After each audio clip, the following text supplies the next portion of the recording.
Ulitin ko po ulit, kamusta na po ang preparation natin sa camping? Sabihin po natin sa katabi natin kung katabi natin yung kasama natin bukas sa camp, bukas na ang camp.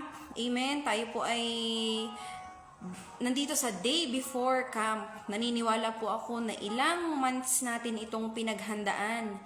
Hindi lang sa panalangin, kundi sa financially. Amen po. At yung iba po, naniniwala po ako na answered prayer na. Amen po. At yung iba din po, hanggang ngayon ay inilalaban pa rin ang mga pangangailangan sa believers camping. Amen po. Tulad po ng sinasabi sa atin ng salita ng Diyos at sa mga nababasa natin sa Biblia. Ano po, nababasa natin sa iba't ibang platform. Amen po. Where God guides, He provides. Amen po. Kaya sama-sama po nating ilaban sa pananampalataya yung mga pangangailangan po natin. Amen po. Ayan. So, sa kabila po ng lahat ng ito,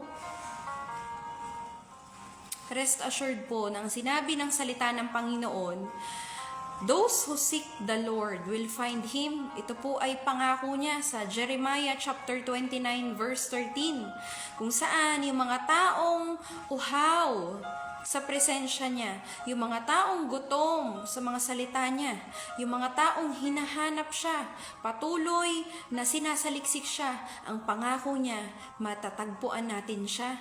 Amen po. So, lahat po tayo ay nagpe-prepare na sa camping at maganda po na during nasa biyahe pa lang. Amen po, papunta pa lang po tayo. Maganda po na iset natin, patuloy nating iset ang mga sarili natin sa pakikipag-fellowship sa ating Diyos. Amen po. Maganda po na tayo ay may nakaprepare na tanong. May nakaprepare po tayo na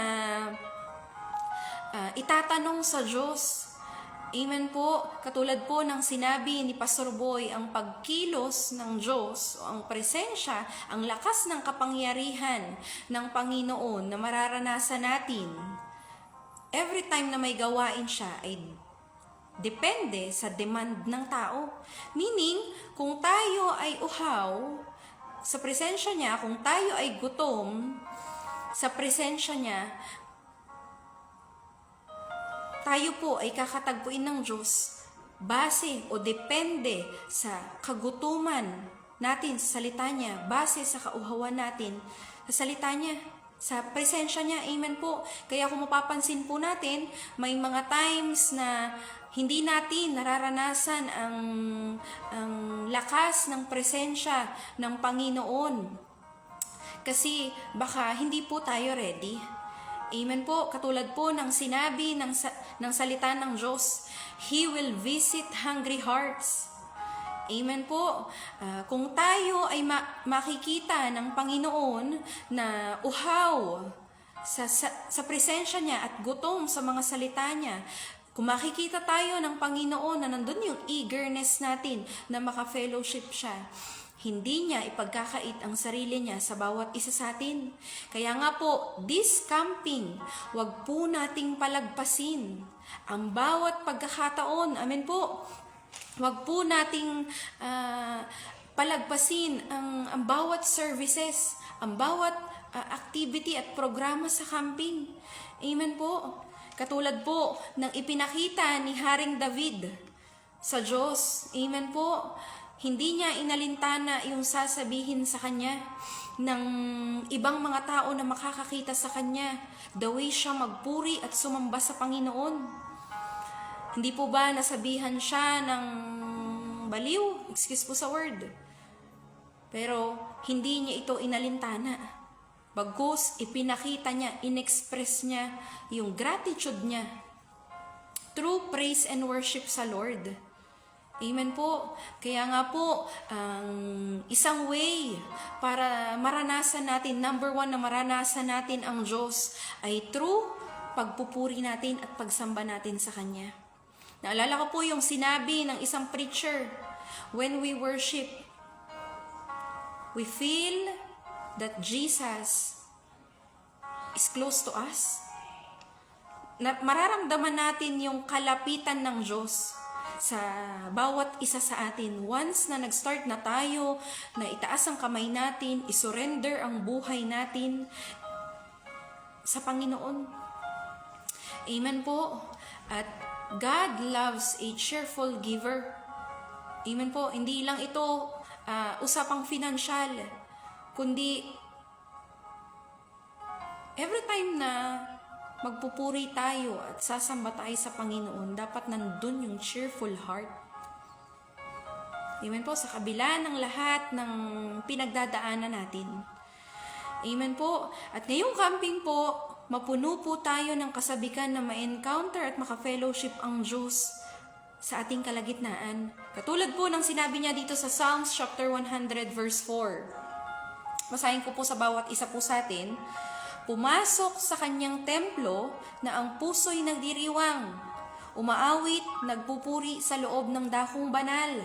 Purihin ang ngalan niya at siya'y pasalamatan. In other translation po, enter his gates with thanksgiving. Meaning, hindi pa tayo nakakapasok doon sa templo niya. Nasa gate pa lang tayo. Ang sabi ng salita ng Panginoon, dapat nandoon yung pasasalamat na natin. Amen po. Katulad po ng lagi pong nire-remind sa atin ng mga pastor po natin, every camp, gastusan po natin yung ating espiritual. Amen po. Naniniwala po ako na medyo may kabigatan ang 2,100 para sa bawat isa po sa atin. Amen po. Pero katulad po ng sinabi ni David na kapag maglilingkod siya sa Diyos, He will not offer anything that cost Him nothing. Amen po. Kung magbibigay tayo sa Panginoon, maganda na magbigay po tayo ng may kirot, ng may damage. Bakit? Kasi hindi basta-basta yung ibibigay mo. Hindi basta-basta yung i-offer natin sa Diyos.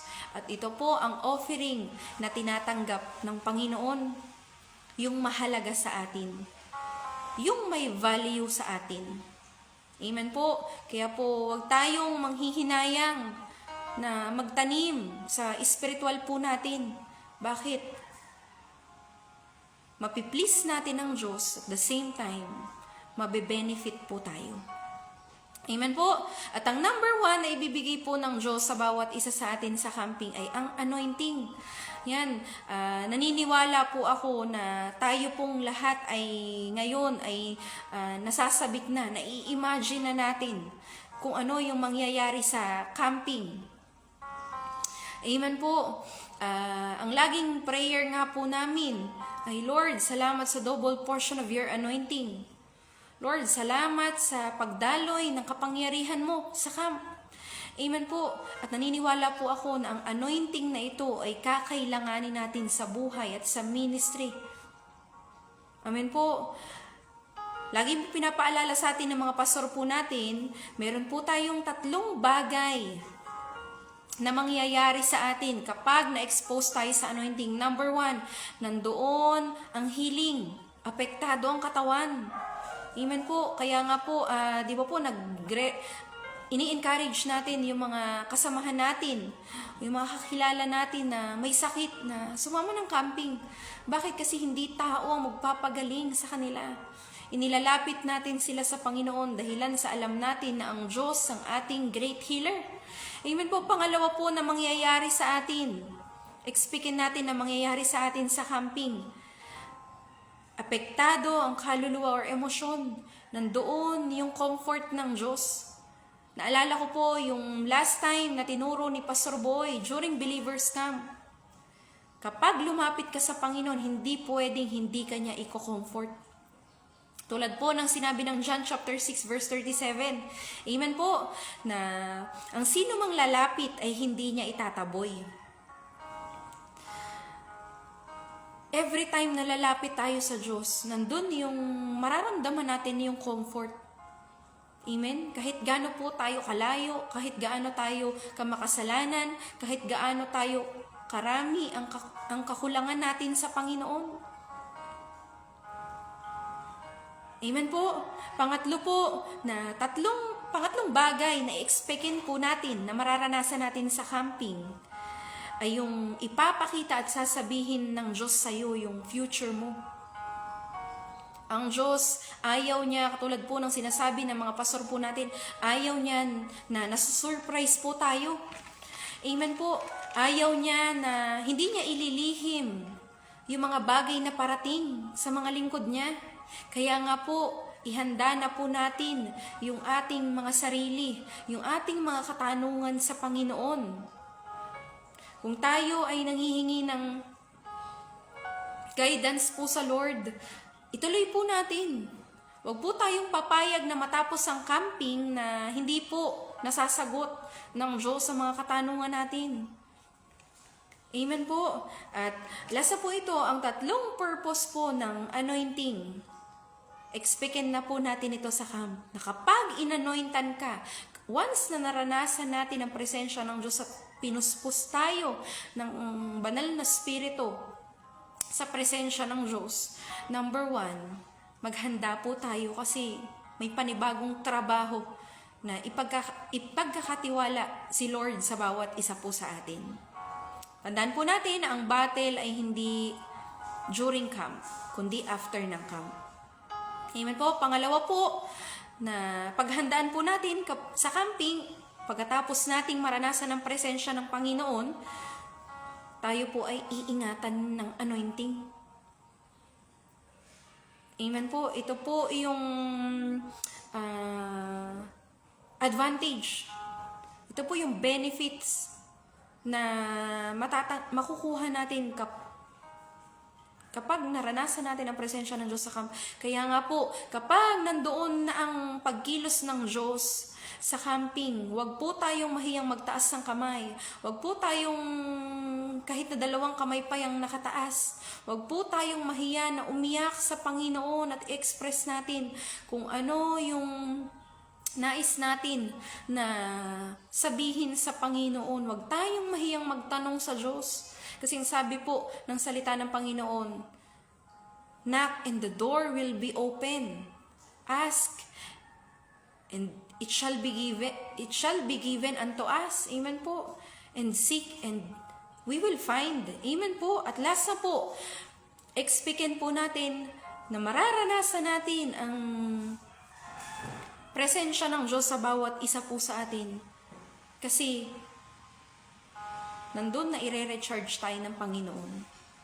Katulad po ng mga appliances o ng ibang mga gadgets, yan po ay nauubos. Amen po. At kailangan niya ng kargahan muli.